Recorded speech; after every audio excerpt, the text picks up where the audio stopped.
Hey everybody, back again with Cogito here. We're going to be playing some Cryptid Camp on TCG Arena. How are you doing, Cogito? Oh, I'm doing fantastic. Yourself? Doing great. I think if you are good to go, I did build the deck right before this, but whenever you're ready, I put the my code for TCG Arena in the chat in our Discord. So in the Table One chat, specifically in Cryptid Camp, I think I just posted it there. If you need me to send it directly to you, I can too. I'm going to click a button real quick and see. Because right now I don't have a chat window open on, and I can't see you either at the Oh, moment. you're good. No, I totally get it. Oh, there we go.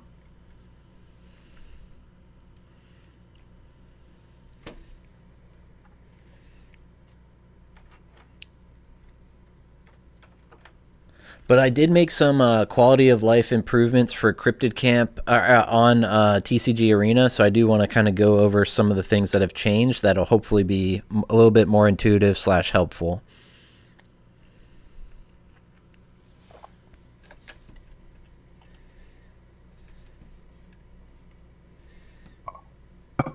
Apparently, I copied the date and time in front of the code, so it would not connect because That's that's easy to not part. do. Yeah, no, you're good.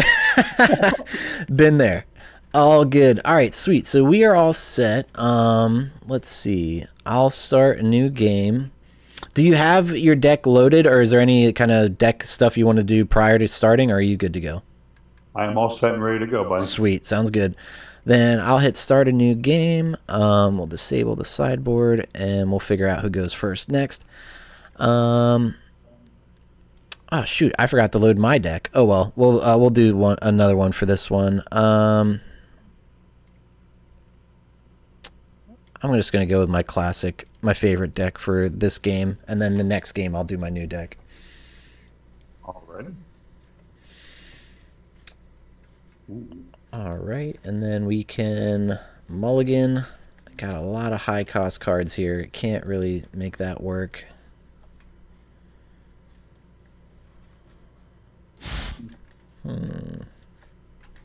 Let's see. All right. Actually, that too. Okay. Awesome. Um, All right, so this is actually, I do want to explain something new. So, you know how previously we would just like click and drag our trail cards to sites 1 through 6, and they would automatically show up hidden? That's no longer the case. So in order to fix that bug where if we already revealed the cryptid and you would move to a new site and it would show up hidden again, and you have to re-reveal it, it was super annoying. I changed some logic so that things don't automatically appear in a site flipped down. So what I would suggest doing in this instance is drawing your trail cards to your hand. So in this case, I'm just going to right click on my trail deck, and it says manage top cards. For anybody watching at home, like learning along with this, you could just do this show one more, and you click that until all your trail cards are showing, and then you can say to hand for all of them. So you're basically just going to draw all your trail cards to hand. Now, a way to get them face down without your opponent knowing which one you're placing face down, there's some hotkeys. So if you go to like the left-hand side here, this little question mark has a help. If you go to the shortcuts area, one of the shortcuts is Z and Control Z. So what I'm going to show you guys is if I go to hover over a card in my hand and hold Z, it'll say hide reveal. So you do hold Z and then click on the card and it'll flip it. So I'm just gonna hide these cards, and then now as I'm bringing them into the play, they're basically hidden. And then that Z shortcut is going to be really handy moving forward. So I'll kind of show you guys as we get a little bit further into it how that's going to play out. But then this way, from Cogito's perspective, he still doesn't know which cards I put face down where. And it will now resolve that bug where if we have a cryptid come in and it's moving around, we don't have to keep unhiding it and all that stuff. So it's a little bit of a trade-off. It's like your setup for the trail deck stuff is a little different. However, it makes it a lot less of a pain in the long run. Alrighty. So here, So yes, if you have your trails in hand, Cogito, what I would recommend is as you're hovering over them in your hand, hold down the letter Z, and you'll see the text will update to hide reveal. You can then click on that card while holding Z, and it'll flip it face down, and that's when you can bring that face down card into one of your trail zones. All right. Oh, okay. Exactly. And now I don't know what that card is, and you're just going to want to do that for all your trails. And honestly, it's going to be kind of a common theme moving forward where it's people playing this game digitally. The Z shortcut is going to be huge. So we're just going to kind of have to rely on that pretty frequently. It's like, oh, I need to put a face down cryptid, hold Z, click, drag it into play.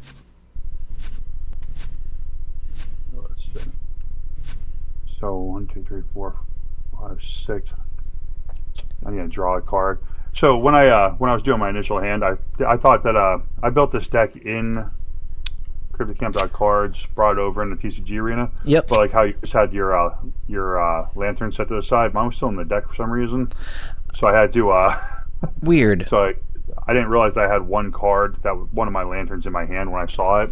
So I'm gonna draw one card in my hand, so I have the 7 cards in my hand. All right, that sounds good. And same for you. I want to make it aware, I just noticed I have an extra companion in my companion zone. This Mothman is supposed to be in my main deck, so I'm going to drop that in my main deck and shuffle. That's one of the last remaining bugs I need to figure out, is like only have just the selected companion show up here, nothing else. Everything else should be in your main deck, because that's kind of screwing me over. That Mothman could have technically been in my opening hand, but it's a little too early to have a 5-cost card that early. But yeah, so that's just another little thing. If you're playing this game and you run more than one unique cryptid that might show up in the companion zone, you're just going to want to drag those to your main deck and shuffle. And now when it comes to placing our trails, oftentimes, and this was brought up in the Discord. So I like placing my trails. I like having a little variety. I usually have 2 types of trails, maybe 3 types of trails in my deck. Yep. But I like mixing and matching. And some of the concept behind that, the idea of your trails is like, let's say you have a lapis, like a lapis and corallium deck, or lapis and whatever.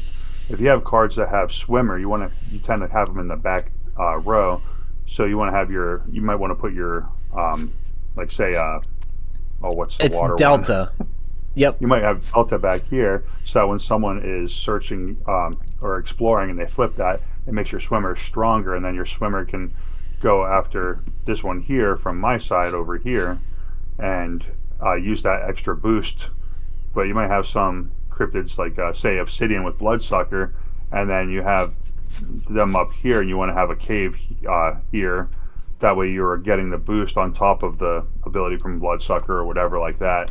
So that's one of the things that, based on what your deck is based around and what your cryptids have the ability to do, is where you want to set your trails. 100%. Yeah. Strategically place them based upon where those trails are going to most benefit you. And that really comes down to the cryptids you're running in your deck and how you kind of are like trying to synergize that. So as you're building your decks on CryptidCamp.cards, it's important to think like what trails are going to really benefit these cryptids that I'm playing. I think we're good to start a game. So yeah, all set up. Everything's ready to go. Let's roll some dice and we'll get off to the races here. Yes, I rolled a 6. Well, that's not good. And I rolled a 5. All right, I will choose to go first this time. So in this case, we each draw a lantern. So you just click on lantern, and then I will draw a card to begin the game. And good luck, sir. You too. All right, let's get this show started. Not a whole lot I can do in my opening hand. So what I'm going to do is I'm going to jump to my end of day and put down some face down cryptids. We'll put this. Oh, actually, okay, this is a perfect example. If I were to just put this in and drag this in right now, Cogito would see it. So what we need to do now is hover over the cryptid we want to play, hold Z, click it, and drag it in. So now he doesn't know what that card is.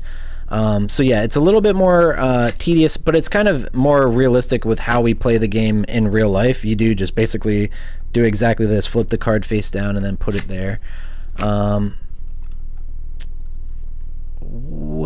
Okay, I'm gonna hold on to that, and then we're gonna put this guy, I gotta go Z, and then put him here.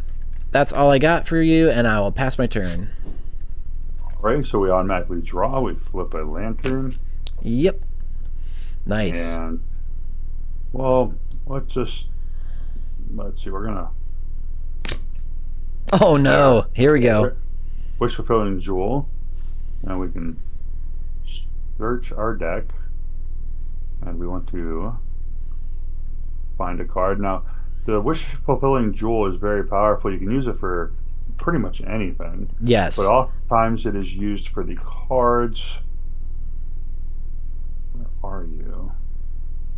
Did I forget to put you in the deck? That would be bad. Oh, there it is. Alright, so like, say, an Obsidian Vajra, a Malachite Ocarina. Oftentimes that's what people use it, so close and shuffle. Yep. One of the unique supplies that can generate vision during the camp phase. Those are definitely, if you can get those early, it gives you a leg up in the long run of the game. And then since we have two of these wonderful things, we're going to tap our Obsidian to bring out the Vajra. Nice. We're going to tap the Horror Lantern. Let's see. Lower the Obsidian. Okay. Fine. We will play it this way then, since you want to be silly. Oh no! Oh my God! What a start! We're back at it, folks. Deja vu. So the thing about this Picnic Day in Torture Storm, yes, is that when I have Day active on my side, cryptids that enter this camp gain a +2/+2 patch. My opponent, ABTSilence, now he has Storm active, and cryptids that enter his side get a -2/-2 patch. yes. So until that gets removed, it is a very powerful buff that I am not upset about at all. Nope. Yep. And I'll be honest, in this deck, I don't think I run any Fulgurite, so you're safe from Aviator. I'm going to be struggling here. Alrighty, and then from that point, we are going to... let's see, hold Z. Okay, you gotta get used to that. Yes. We're gonna we shall place this down here, and let's see. We don't want to target. Let's see. Oh, wrong one. Oh no! You're good. You're good. Let's see. I'm trying to. There we go. Tap it. There we go. Yep. And at that point, I am actually going to end phase and pass turn to you. Sounds good. There we go. Cool. It drew a card. I'll get a lantern. Let's see.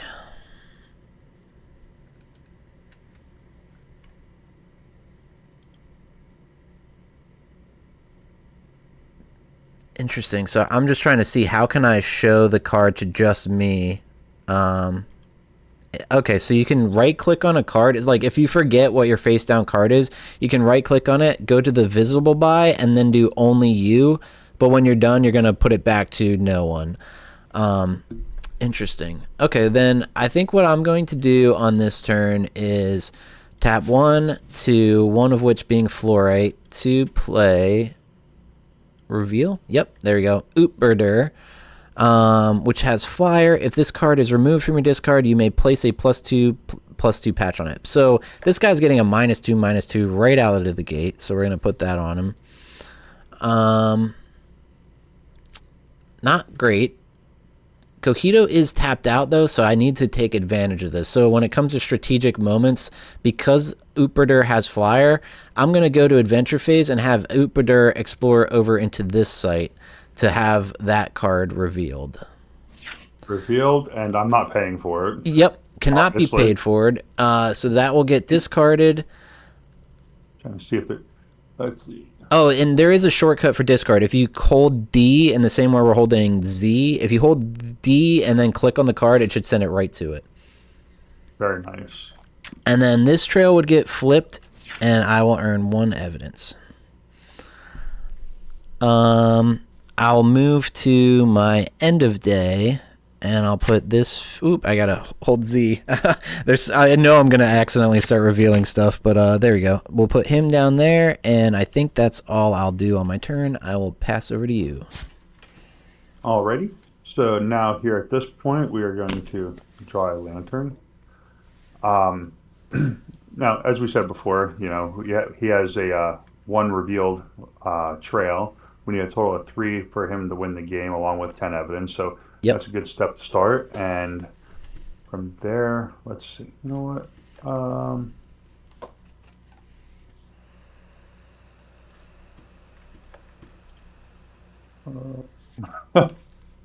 At the moment, you kind of got me in a bind already. You're the one with the picnic day and tortured I storm. know. I know. Um, you know what? Let's just go ahead and go into our end phase. Oh, nope, I don't want to reveal the card yet. Let's see, Z, hide, place. And we're going to pass turn to you, bud. All right. Sounds good. Got a shadow lantern this time. I do want to remember what cards I put down. Let's see what this is. Visible by only you. Okay, so we have him. I'm going to actually toggle that for all of these.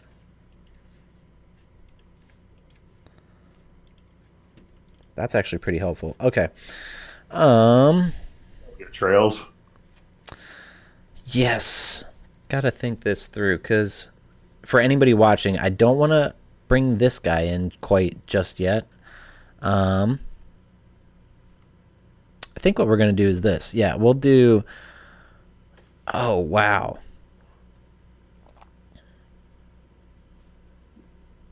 That picnic day thing is quite a nuisance, but...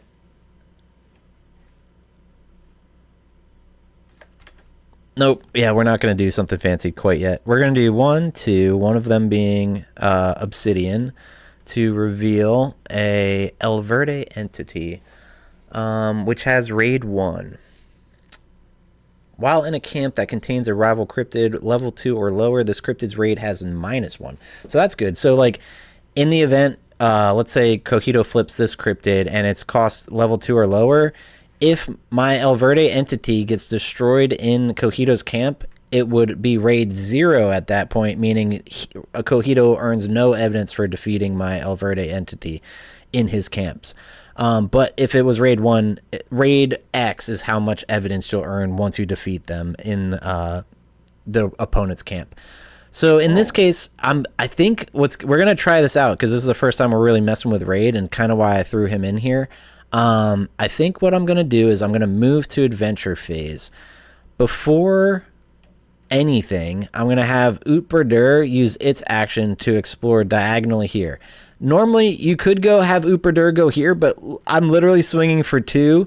Cogito has all of his lanterns up, so there's a chance that he's going to pay for this thing and then completely destroy my Utberdur. So what should I do? Lose my Utberdur or earn a point? I think I'm going to just take a point while I can have it, because he's probably going to be toast before we know it. So we'll have Utberdur take 1 free evidence. We'll have El Verde entity move into this site with its move action. So in order for me to do that, I need to right click and say give to player. So here, I'm going to give this to Cogito. It appears in this like staging area, and yep, you can put it where I want it. Perfect. And now at this point, I'm going to move to my end of day. I will put this card, oop, I have to hold Z, this card face down here, and I will pass my turn. All right, we will draw a lantern. We will...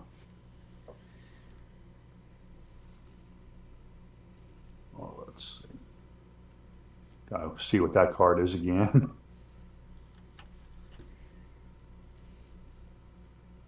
You know what? That sounds good. We're gonna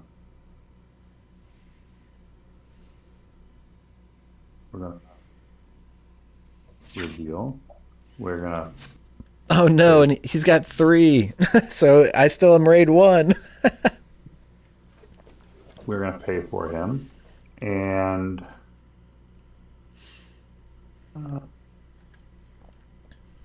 so I can use Yara my Yahoo to explore El Verde entity, correct? Absolutely. So that's normally you would not want to explore your own campsites because you're never going to gain evidence. However, in this instance, because I've raided into your camp, you can explore. It's within your exploration range. So yes, you can explore directly across into the El Verde entity causing the battle. You would not flip a trail and you would not gain any evidence for that interaction. But however, because El Verde entity has raid 1, you would gain an evidence for the raid 1 in that case. So yeah, in this instance, it probably makes the most sense to probably remove the threat from your own camp. That's why I've been really enjoying raid a lot lately because it's such a nuisance. If you're able to get into your opponent's camp and they can't do anything about it, it's almost like a shoe-in win.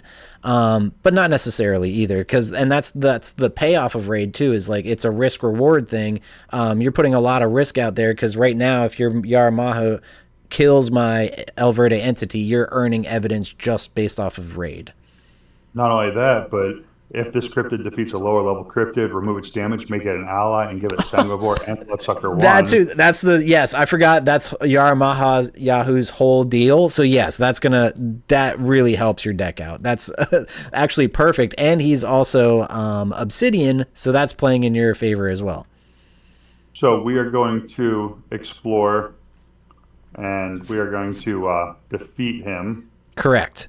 However, which would give me evidence, correct? Yep, you gain an evidence for the raid. Yep. But then he is remove its damage, make it an ally, which you're on my side of the field anyway. Yep. And give it 4 and Bloodsucker 1 patches instead of discarding it. So now that I have that, I am going to use your El Verde entity to explore this site. You got it. So let's reveal. It is a Luna Mothman that I can't pay for. But yeah, no, what an interaction. Am I right? That was really cool. That is crazy because like I just got an extra turn. I don't have to pay for the El Verde entity. Yep. It has Bloodsucker 1 on it now too. I think in all reality, Cogito, that Yaramaha Yahoo is the best thing you could have had in that site for this scenario because usually if it was any other like 1 cost, 2 cost cryptid, I'm at raid 0, so it doesn't even necessarily benefit you to kill my El Verde entity.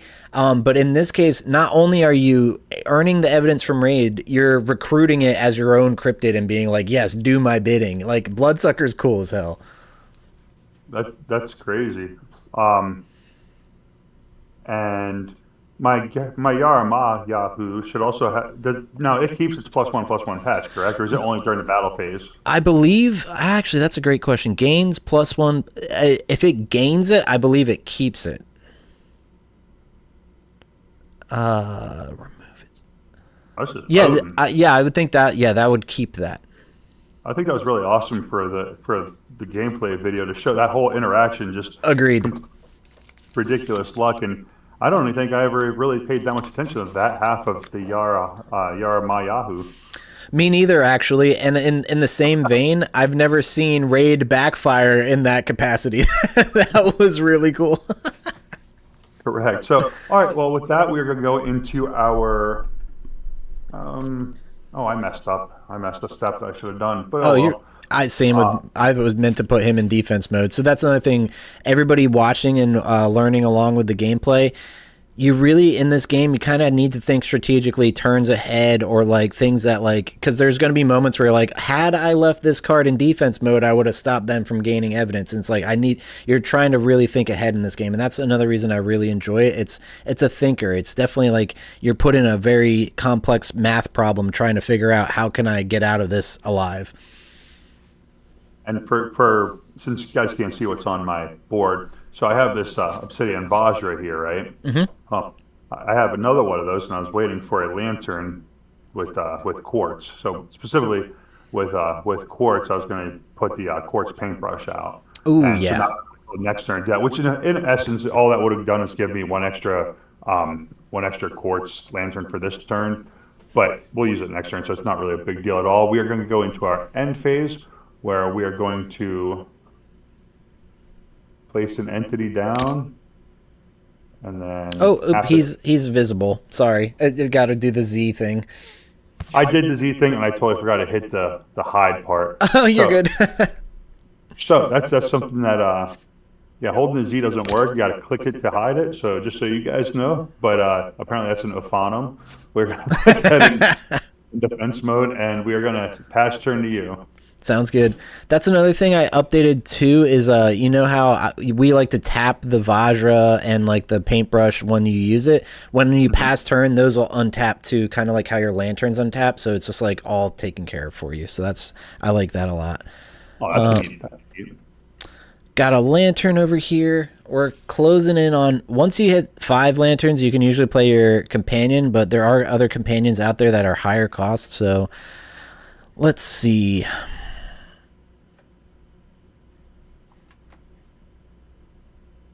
I'm getting notifications from Andrew in the Discord. Oh yeah, nice. He's responding to some of our stuff in the main chat. Heck yeah. I think what we got to do on this turn is a little crazy, but here we go. We're going to show the power of this stuff. We're going to go 1, 2 to play Destroy the Ego. So Destroy the Ego says choose a cryptid, switch it to attack mode, and have it explore a site within its range. It can't switch battle modes again until the end of the turn. So I'm going to resolve that. My targets are going to be the Yarmaya, who is going to attack into the El Verde entity. So how does this work? He's at +1/+1. So he's at 7 attack, and he's at 5 attack. So yeah, this would then essentially become 8, and this would become 4. So the entity is going to be defeated, but yeah, no evidence is earned or anything. So how you can handle that, Cogito, is you right-click the entity and do send a player, and then I'm going to put that in my discard. And I'm going to put so let's see. It damaged another cryptid, so that changes +1/+1 or +2/+2 on your Correct. Yama. You got it. So thank you for the power booster. Yeah, it's like I'm getting rid of my own cryptid that's helping you out, but at the same time, it's still helping you, which is not great. Then I'm going to do 1, 2, and pay for... Oh, wait. Nope. I thought that only cost 2. Actually, we're not going to do that. Yeah, what's up? Something that we neglected to do with the what is it? The cryptid you just took, the raid cryptid. El Verde entity. Yep. We totally forgot to put the -2/-2 counter on it from the... oh my gosh. You're right. So, I mean, all throughout everything, I don't know how much I would have changed the game thus far, but that's something that we totally skipped out on, and that's something that we got to make sure we remember while we're playing games in the future for anyone watching. Yes. Those are some of the things, like when you're using those that's a huge buff, that Picnic Day Torture Storm. 100%. But Wait, that could have changed the dynamic of a game. Actually, I'm thinking the same thing with your Picnic Day. Shouldn't your Yarmaha who have a +2/+2 on top of the +2 it already has? It should. So it should be +4/+4. Yeah, let's do that. See, we were even talking about, and I wasn't even thinking about that. My gosh. Yeah, exactly. It tipped me off that I'm like, those are the static effects that I would love the game to be able to handle for you. The TCG Arena is not at that point just yet. Maybe in the future they could get there. But yeah, no, that's the kind of stuff that it's easy to lose sight of. But no, that I'm glad you pointed it out, and I'll remember from now on. Anytime we flip a cryptid, that needs to be applied unless this gets removed. Yep. And actually, you're right. I don't think even if the El Verde had that -2, the outcome is no different. So that actually works in our favor. But it's very good to kind of just take note of that, and just for people watching and playing along, so they don't fall to the same problem. Okay, well, yeah, I can't actually pay for the card I thought I could. So what I'm going to do is I'm going to move to end of day. Or actually, no, before I do, sorry. I'll use my adventure action to move the Uperdur over. It's really nice now that the move doesn't hide it. I'm very glad that that's been fixed. I am going to put him in defense mode too. I meant to do that because that would make a lot more sense. And then I'm going to now move to end of day. Actually, we'll put this in defense as well. We'll put, I have to do the Z, or that'll be shown. We'll put this down here in defense mode. And that's all I got for you. Over to you. All right. So, like when ABTSilence keeps bringing up about hitting the Z button and stuff, that's helping me remember while we're playing the game, except for the one time. It's easy to forget. It's brand new. Yeah. And we're hoping that helps you guys when you're watching to also to make sure we're doing that. So, okay, I need to pull a lantern. All right, so we're going to start by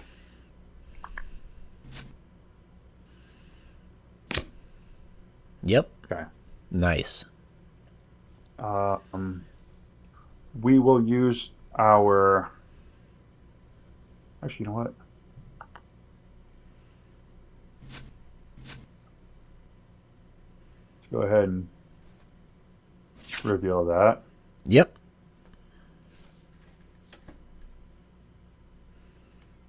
So let's see what that says. So the Aphanum has Flyer. For each Aphanum in the region, increase the cost to play this card by 1 vision. It's currently 0. That's why we didn't have to pay anything for it. Yep. And we got +2/+2 patch from the Picnic Day. For each Aphanum in the region, this cryptid has +2/+2 attack. So we're setting just that +2/+2. But it also has a Fluorite +2 attack against Fluorite. Yes. Which Utbitter is indeed a Fluorite. Correct. We are going to go into our battle phase. Or our exploration phase, sorry. And well, would I untap this? Would I put it in an attack at the in the camp phase? Yes. Yeah. Okay. I meant to do that by camp You're phase. totally good. Yeah, yep, that works for me. All right, so we're going to explore. We're going to use Aphanum to explore this site with the Utbitter. Yep, so Utbitter is going to be defeated, so we'll throw him in the discard pile.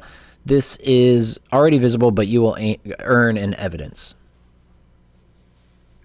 Oh, right. Oh, I'm sorry. He was in defense mode. I'm sorry. Yep, he was protecting that. You're good. Yep, I had a brain fart.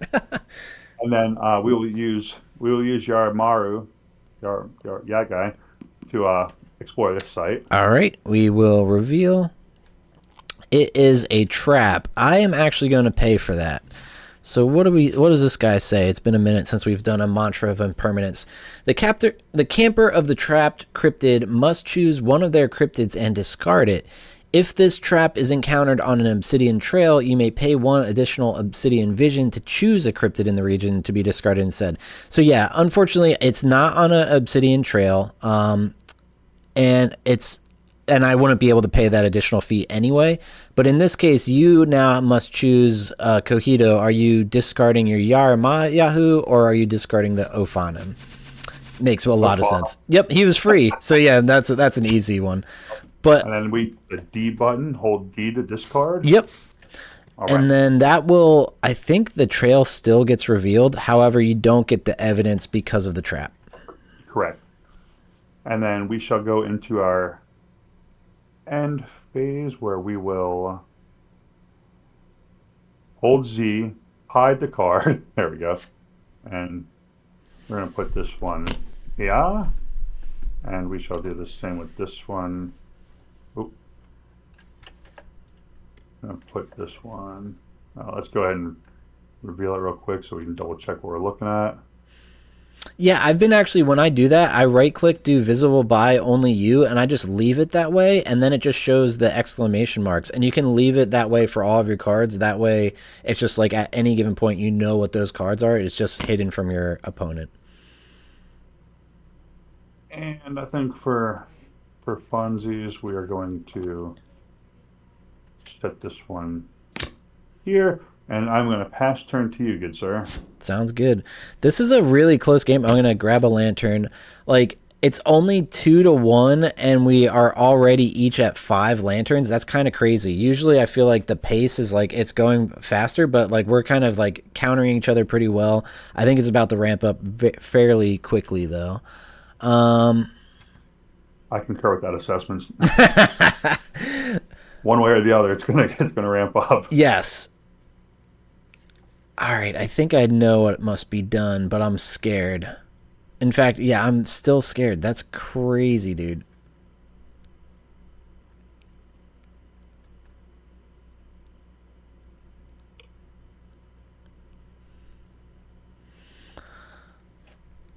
Oh man, what a character you got with this Yarama Yahoo. That thing is dangerous. I didn't realize how strong that thing is. Me neither. Honestly, he's surprising me. These all cost too much. We're gonna go with 1, 2, 3, 4, 5, and we're gonna bring out Headless Horseman.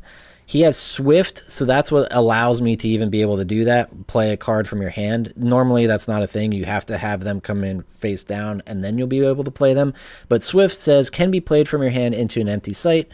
This cryptid has +1 movement range and +1 exploration range. This cryptid cannot be prevented from moving or exploring. I love Headless Horseman. It's definitely the theme of this deck. Very good card.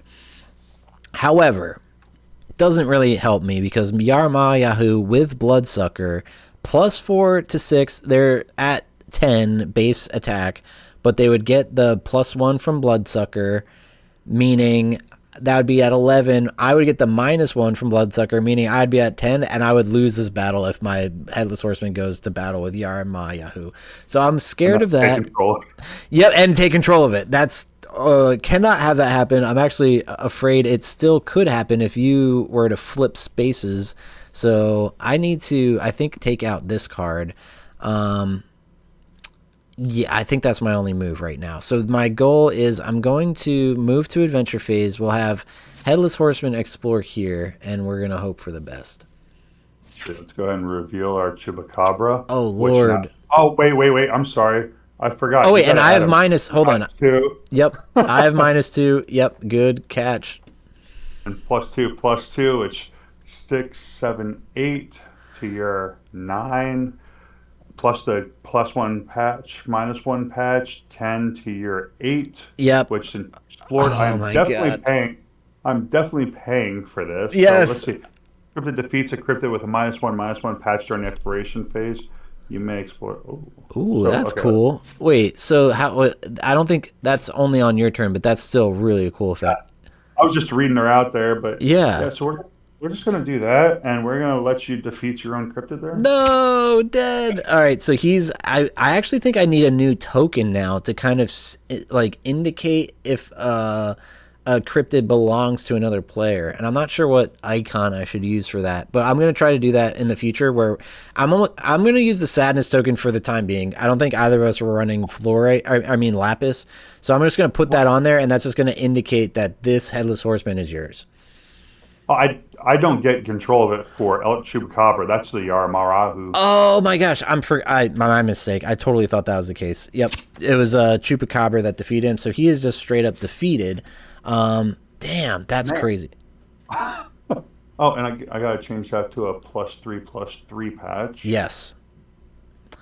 Dang, dude, these Bloodsuckers are nuts. That to be able to take out a Headless Horseman that came in with Swift with 11 attack, that was pretty wild. And it wasn't even. It had nothing to do with the trail boosting or anything. It's just like the Chupacabra is pretty sick. And this is, I think, the MVP so far. That is such an amazing card. Yeah, as long as you don't have Aviator to get rid of it right away. Exactly. Yes, exactly. I think that's what's gonna prove that in the long run that Aviator is such a powerful card. All right, so that was my whole turn. I think I'm gonna move to end of day. I can't do too much else. What I will do is I'll put this. Oops, sorry, I showed it. Z. We'll put that there, and I will move to past turn. All right, so we are going to draw a lantern. Um, I'm making these visible with me real quick so I can remember what's out there. Yeah, you're good. And I'm going to do that with mine too.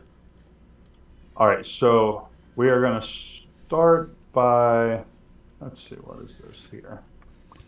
You know what? Let's have some fun. Let's go ahead and reveal. Oh, jeez. We're oh, 1, 2, 3, 4. We're going to reveal that. Bloodsucker 2. Yeah. And then, let's see, we're going to use the Yaramaru to explore this site. Yep. We're going to use the El Chupacabra to explore this site. Yep. To give us 2 evidence. Sounds good. And then we're going to use this little fella to explore this site. Yep. That will reveal a Baba Yaga I can't pay for. We will discard and reveal. So on the upside gives me 3. Yep. Of the 3 of not a. Oh yeah, that does give me a. You get an evidence for that. Yep. Oh yeah, she didn't pay for it even though she was in defense mode. That's exactly. Right. Yep. And then, but that also gives me my 3 trails need flipped, and then from here, let's see. We still have these we can use, but we're gonna just pass turn E, bud. Sounds good. All right, we'll draw a lantern. All right, time to start considering things. People at home watching, it's like, I want to use that. I want to bring this out. These have been waiting this whole game to come out. What shall we do? I think my only real option right now is this. So we're going to go 1, 2, 3, 4, 5, 6, and bring out Headless Horseman. Is he visible? Yes, cool. Yes. Now, I will tell you, I put my +2 on my Dracula because I forgot to put that on there. Yeah, you're good. And I'm going to put my -2 on my Headless Horseman right away. Oh. All right, so we are boosted by the graveyard, which is nice, and I'm tapped out on my lantern, so I'm just going to move to adventure phase. So I need to kill Dracula. I need to kill all of these guys, but we're going to go rival hidden entities can't move. That's interesting. And it's not fog or night, so none of that matters. So we're just going to go directly across into Dracula with 14 attack and defeat him. Oh, yeah, because you're losing the 2 attack basically from the graveyard because of Bloodsucker 2. Yep. Okay, so 14. I'm trying to see. I'm just talking out the math. Let's see. So 7, yeah, let's do it. Yep. Best I got's 9. So I'm looking at 16 plus 2 base, but then -2, so I'm back to 16. And then -2 from the Bloodsucker 2. Yep, to 14. Yeah. And the best I got is 7, 8, 9 from the +2, and then the +2 from the Bloodsucker. 11. So, I mean, while it was a good fight. Definitely. That was close, or closer than I wanted it to be, for sure. 11 to 14, yeah. And making it, and then we're gonna reveal the trail there for you. Cool. I'll grab an evidence. I think that's all I can do. I'm gonna do I put anything down? No, my lanterns are all tapped. I think what I will do though is before I go to end of day, I'll move this here and this here. Oh wait, now it reveals them. So that's a bug. All right, there we go. And that's all I got. I'll pass over to you. All right.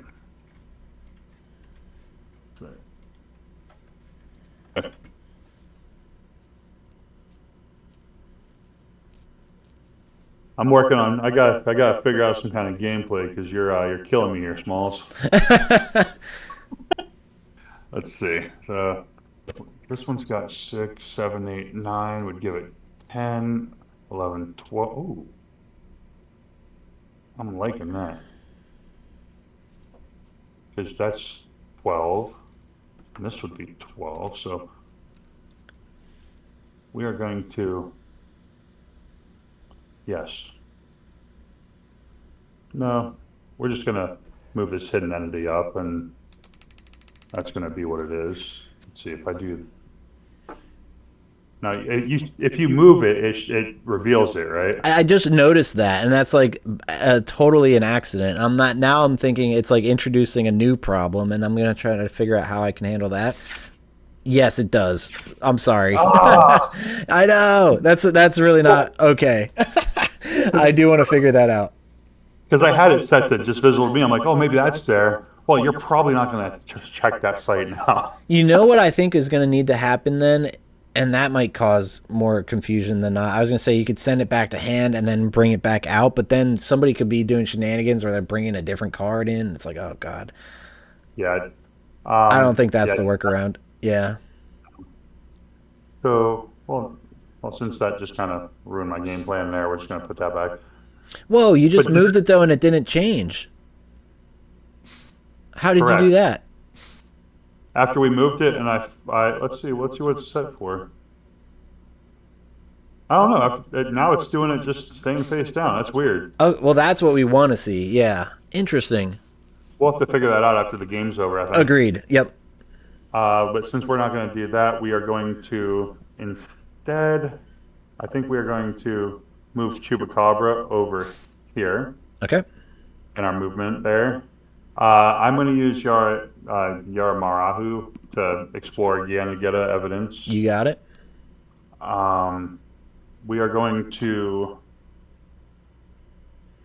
place an entity face down up here. And let's see. Let's have some. I don't know, man. Let's see. Let's see what this says. So some of these cards, when you're reading them, to make sure you know what they do before you place them, you have to. It takes a minute to read them. Some of them have some long, but it's good. It's something that's good to see.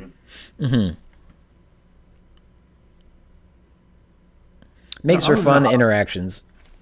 I don't even know how this is going to play, but we're going to set it down and see what happens if we get to it. And with Nice. that, I will pass turn to you. Sounds good. All right, I'll grab a lantern.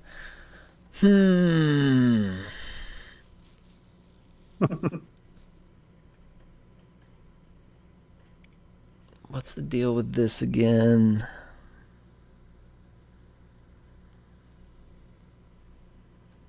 Oh, no, we're good. That's interesting.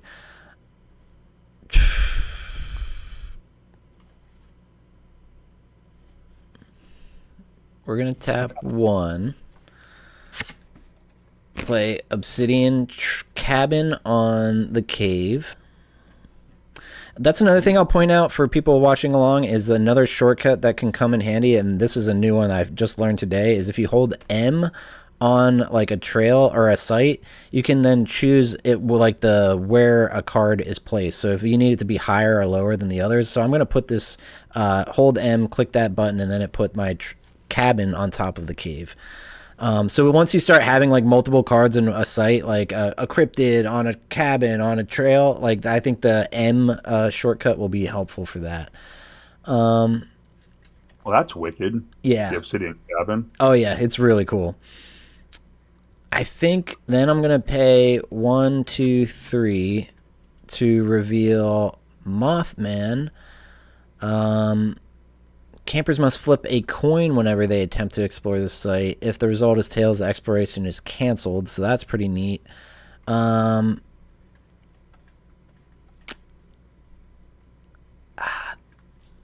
Struggling here to figure out exactly what we want to have happen. You're at 9, 10...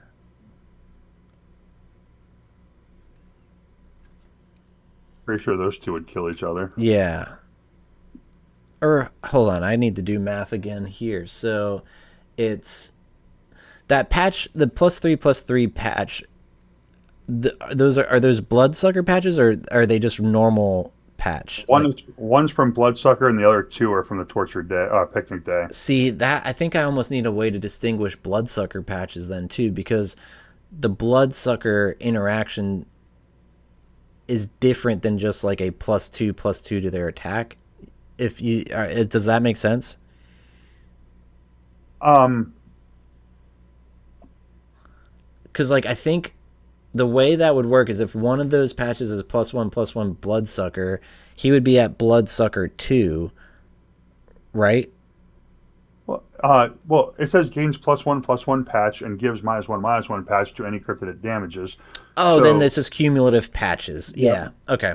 Yep. No, for some reason I thought it was increasing the Bloodsucker number, which no, that's another thing. That I think That would be Dracula. awesome. Yeah, Dracula. There's another Dracula I think that does that. But anyway, sorry, I was just getting confused. Anyway, so Okay, yeah, forget about it. in this case, I'm sitting at 16 base plus the 2 from the graveyard. So that's 18.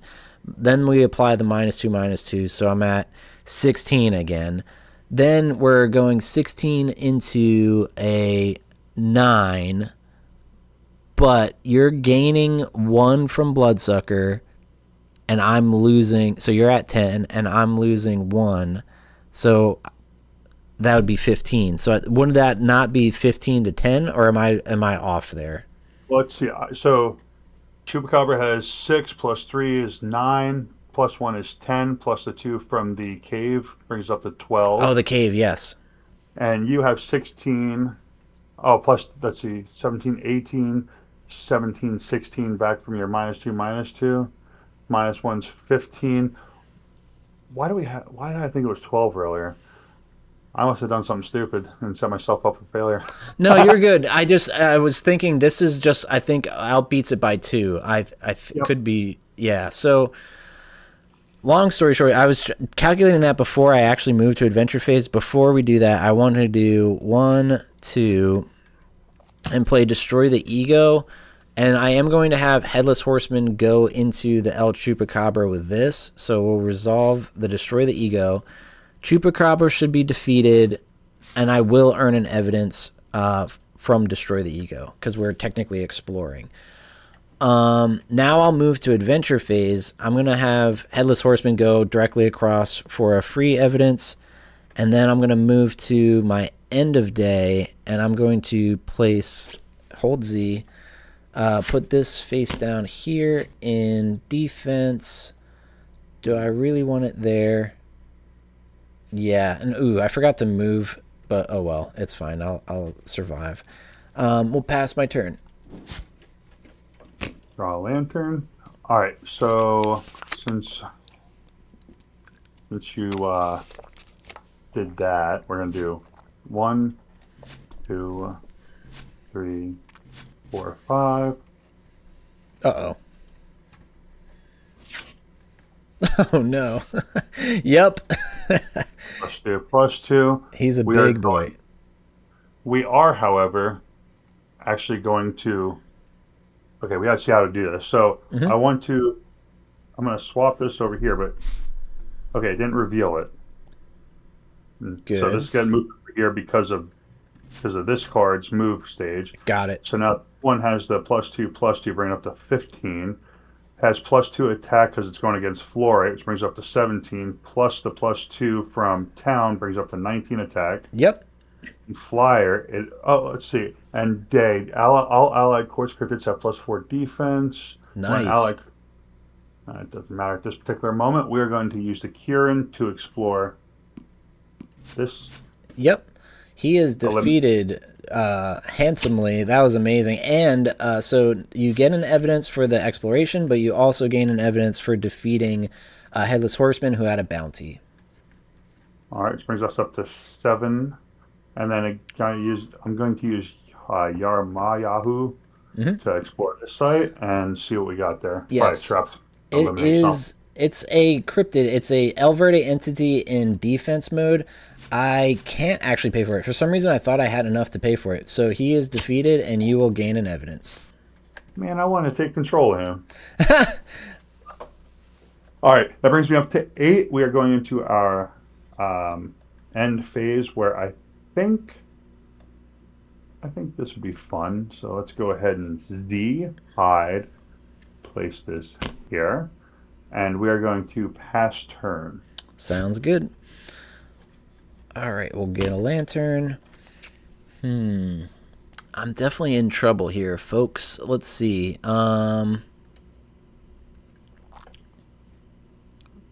Knight, he Keep has. in mind on your obsidian cabin site, like let's say you move your Mothman up there, Yep. and just, even though if you attack Kieran, explore Kieran, lose, it's the obsidian trail. Let's see, the obsidian cryptid on this site is defeated by a rival cryptid. That rival cryptid is also defeated. That is pretty cool. So, but yeah, I don't think you would ever attack your Kieran into him because it's almost like a guaranteed. Oh, yeah, you can't move and then attack on the same turn. That's right. Yep. Well, some cryptids have rush, or there's like certain other things that allow that, but yeah, not typically. I was just thinking options. Yep.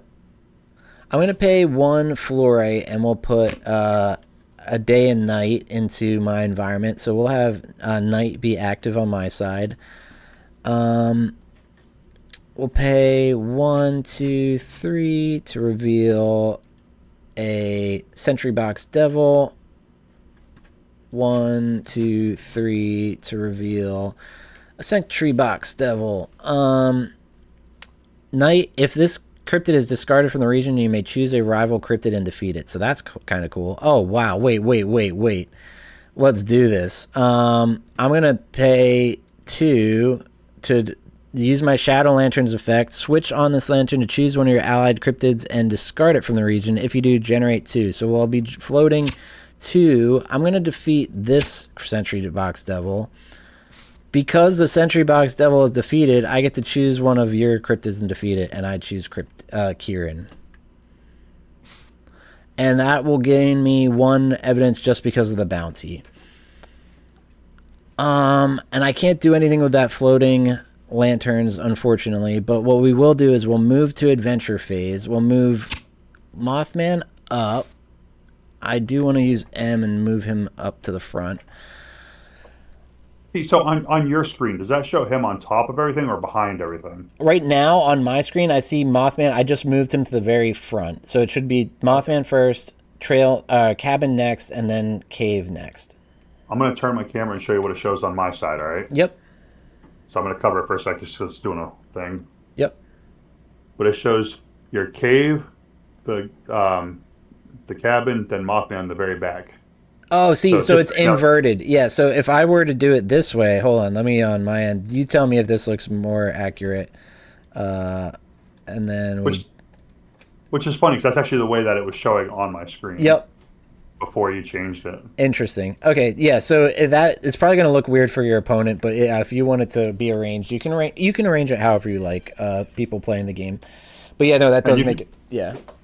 And for me, like if I put my mouse on it, I can see every card and read it. It expands it nice and big so you can read it. So it's not really a big deal at all. It just was interesting when you mentioned. I'm like, wonder why it's changing that the other way. Yeah, that definitely. So. It's just like it likes to invert things for everybody. All right.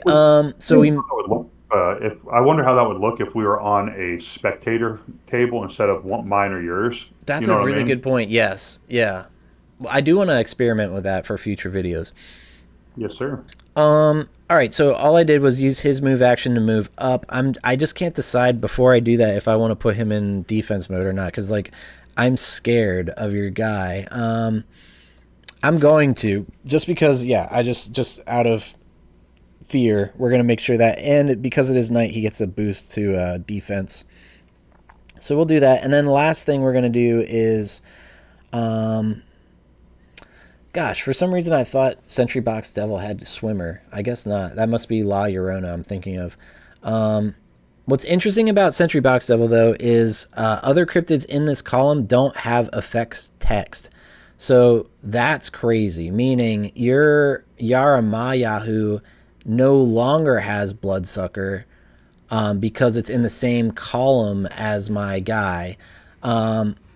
Or actually, no, it might still have Bloodsucker. I think it doesn't have the text that says, if this cryptid defeats a lower cryptid, remove its damage and make it an ally. Like, it no longer would make something an ally. I still think it might maintain Bloodsucker. I'm not sure. That's actually one I want to clear up with Gabe. But it's essentially, I think it removes Bloodsucker too. It removes effects text, meaning like you got to think that whole box of text is just removed. So he's Sentry Box Devil, I think, is another kind of slept on meta card that moving forward, there's going to be some crazy effects hitting the board, and Sentry Box is going to just like shut that down. I got something really cool to show you this next turn. Okay, cool. Yeah, I think what we're just going to do is move or keep him here. I can't decide. Yeah, we're just going to actually pass turn. Perfect. All right, so we're going to draw a lantern. We are going to... Oh, you're probably just going to win it, actually. You got an easy win right here. Yes, but I want to play technical instead. Yeah. So we're going to reveal Dracula, pay for the 4. Okay. Yep. We're actually going to move Yaramayahu over one site. Mm-hmm. And with Dracula, we are just going to explore this site real quick. Yep. For one. We're going to go to our end phase where we're going to... And there's a reason I'm doing this, because it's for a technical. I'm kind of curious. Yeah. Oh, wait a sec. Before we do that, before we go into our end phase, let's reveal this to me and see what... Let's see. Can't remember what we have back here. Oh, wait a sec. Can I rewind this turn just a little 100%. Let's do it. Yeah, that's what I mean. I like to... These are more informational / like learn how to play with us. So like if there's something that you can do differently, by all means. This is no super competitive match by any stretch. Because I want to try this, but I realized that I'm like, oh, I was going to put something down on this site and try and swap it, but I'm like, oh, I got to wait till next turn. But we can use this face down thing to swap up here. Yep. Oh, I hate how it revealed it. Yeah, I hate how that happens. I'm sorry. That is one I'm going to look into right away. It's so strange how earlier, though, we saw it was like moving the hidden one just fine. Now, after I flip it back over, it's hidden. Interesting. That's it. Which will draw this Yarmaru back here. Yep. This Yarmaru still has its adventure phase, or adventure action. Yep. So we're going to use this card. Oh no, I'm still doing it. Whatever. Of course, it was an interesting run. So we're going to move this over here, but we got to hide that again. Yep. That's so weird, because then I can move it and it's fine. Yeah, that is odd. That over to here.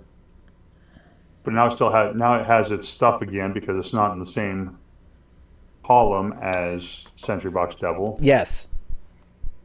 And then we are going to place this card in my end phase to here. There we go. And with that, we are just going to end turn and pass to you. Sweet. There's something I want to try, and that's why I'm doing it. I know I could have just won, but I want to try something. No, that's completely reasonable, and I'm looking forward to seeing what you have up your sleeve.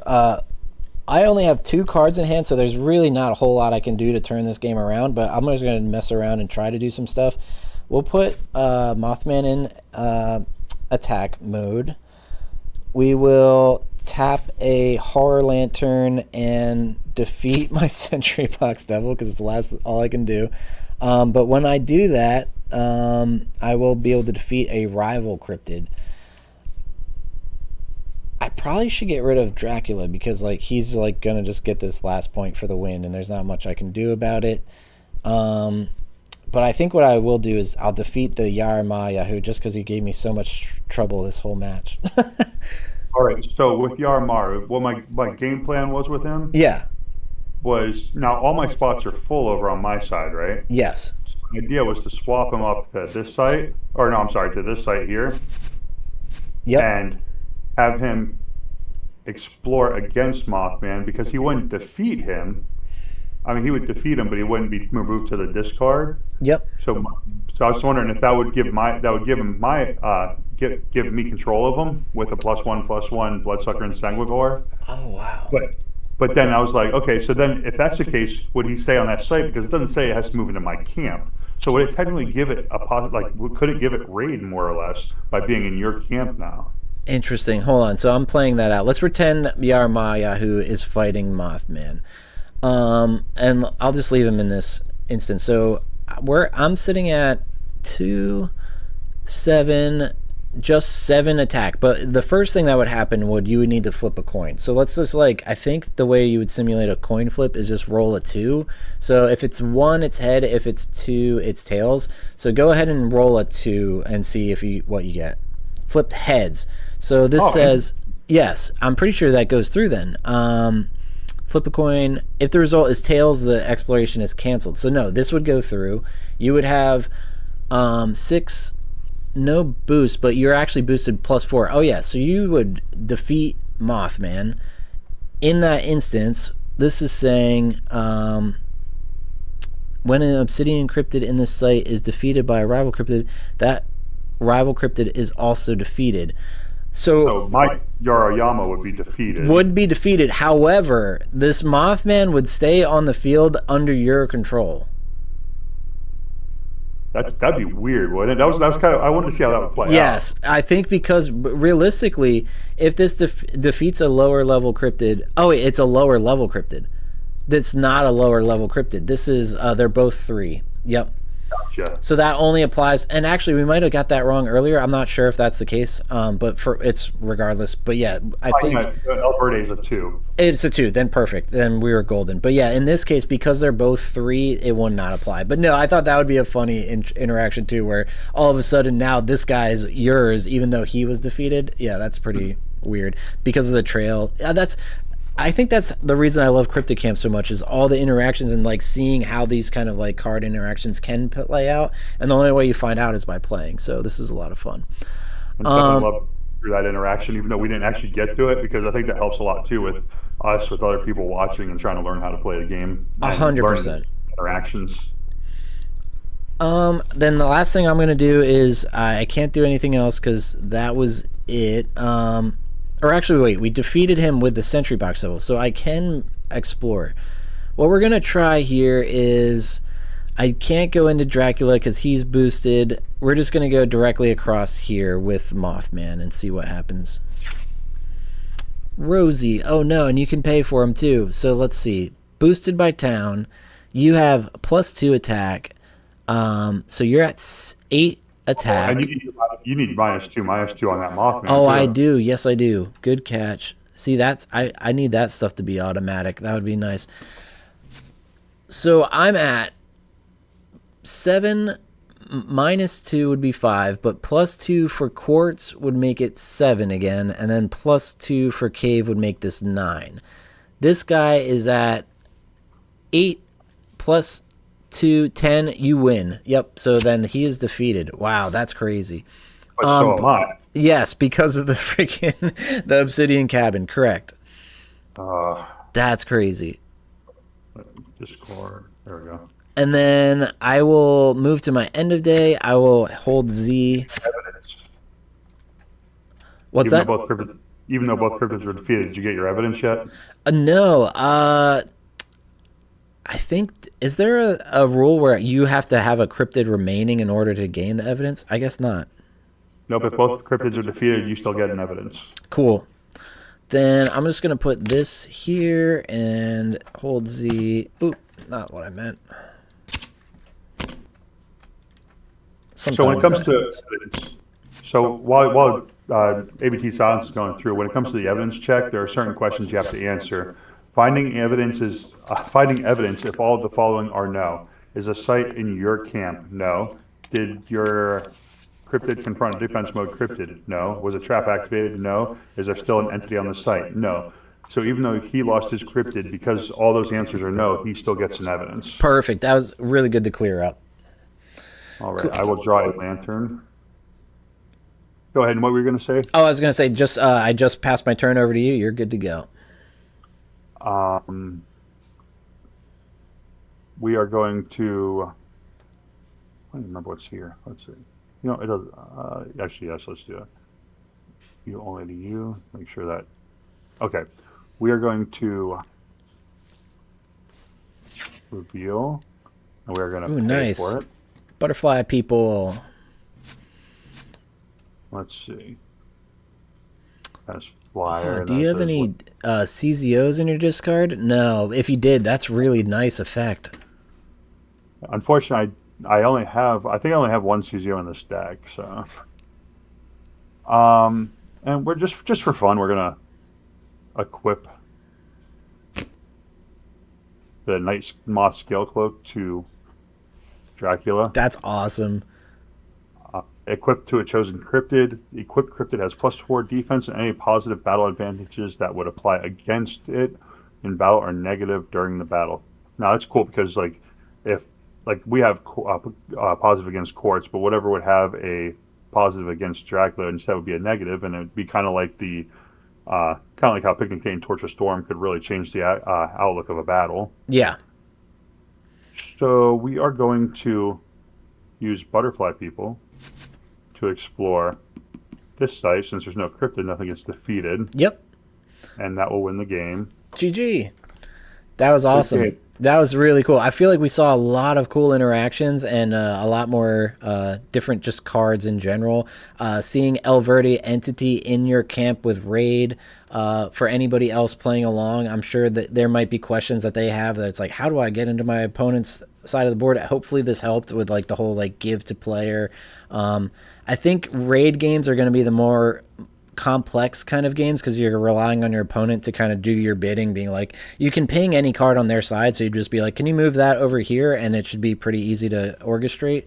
But I do want to consider just another token that would just indicate that this is under the control of the opposing camper, because that would probably be helpful just to make it obvious that it's like, oh, this Yahoo made this cryptid that's yours an ally now. Just to show that on the board would be helpful. We'll definitely have to talk about that because almost like a change of heart from old Yu-Gi-Oh. Yeah, heck yeah. That was wicked. I still have no idea why. So now that the game's over, we can talk about this a little bit. Yeah. Like if I hide, let's see, let's go ahead and hide butterfly people. I move it down, it stays hidden now.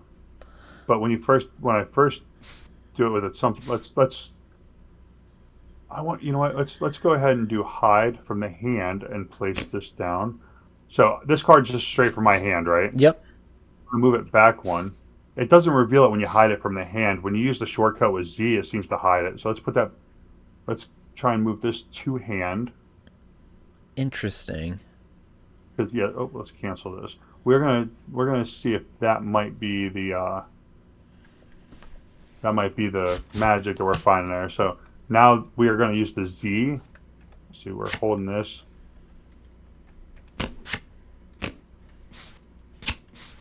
That's interesting. So in the hand, if you hold Z first and click hide, yep, right, and then you put it out, that's when it seems to move it, but now it's not doing it. But I also noticed that let's try a different card. I'm drawing a couple of just brand new cards to my hand just to see if if it's a new card thing. That's weird.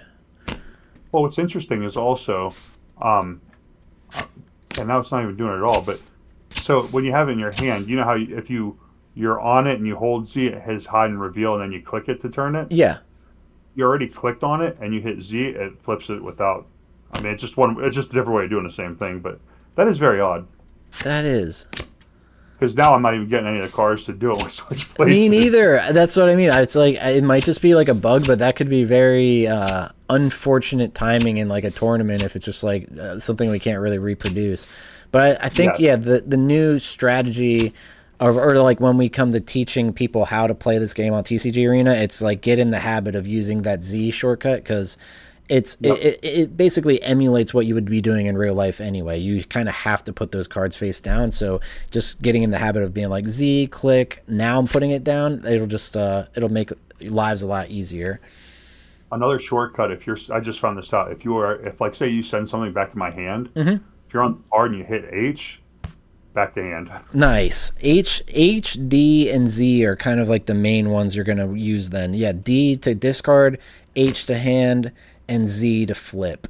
So yeah, that was a really fun game though. Absolutely, dude. GG. What a close one. Set 10-7, but yeah, I knew the writing was on the wall by like the last couple turns. I'm like, can't really get out of this one. And what I was really missing in this deck was a lot of draw power. I think I obviously have Fluorite, so I should have access to that. I just never saw any of my card readings or my spiritualists and stuff. I think I mulliganed one of those early on, and that was a mistake. But yeah, not having the ability to draw cards, it's you really need that. So that's why I really like Lapis and Fluorite for card draw.